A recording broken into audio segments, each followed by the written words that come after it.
Hey everyone, welcome to this extreme heat wave at CSCS Time Attack.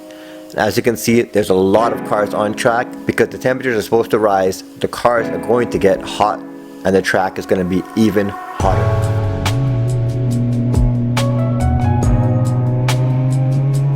As you can see, this session is at 9:15 a.m. and the sun is already blazing.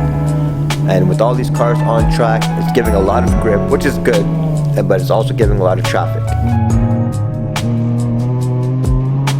When I managed to get through that traffic, I had an Evo behind me that was really pushing me, and that's great. I like it.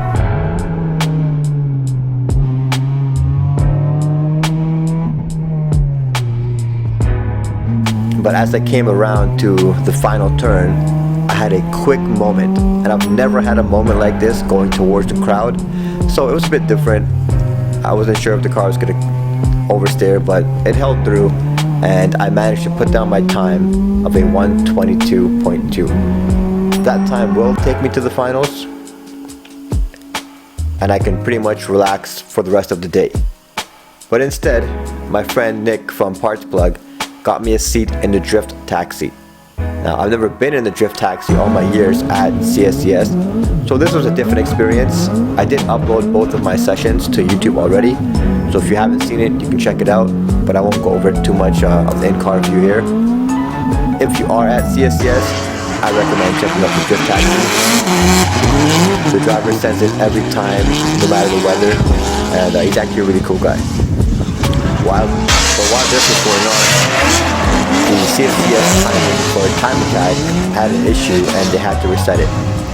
This resulted in everyone going back out to set a time. And as you can see there, my fourth gear decided to go home. So now I'm shifting from third to fifth just to set a time that will take me to the finals. I've had so many transmission issues before, and it's been a few years since I've had one, so I guess it's expected, especially on a hot day like this.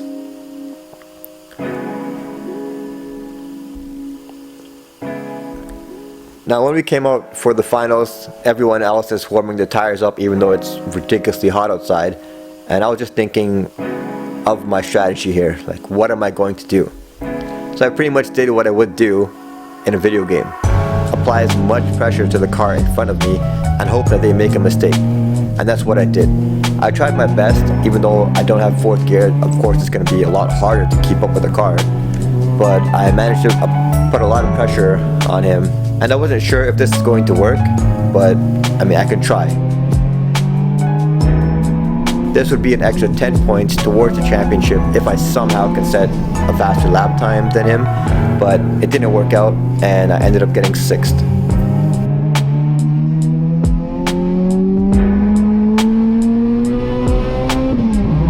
From the outside, the car does not sound good shifting from 3rd to 5th. It sounds really weird actually. Between shifts you usually get a nice pop back, but here there's nothing. But either way, I was in good spirits about it. I had a lot of fun riding out that 3rd gear more than I usually would, and I think it might have taught me that I can use my 3rd gear more than I knew before. Like I said, I was in good spirits, as you can see, and I just hope that these what-if situations are done. As at round 1, I had the what-if situation if I made it to the timing, and now at round 2, I have this what-if situation if my gears didn't break. So I'm hoping that's all done, and I'll be ready for the next round at Grand Bend. I'll see you guys there. Thanks for watching.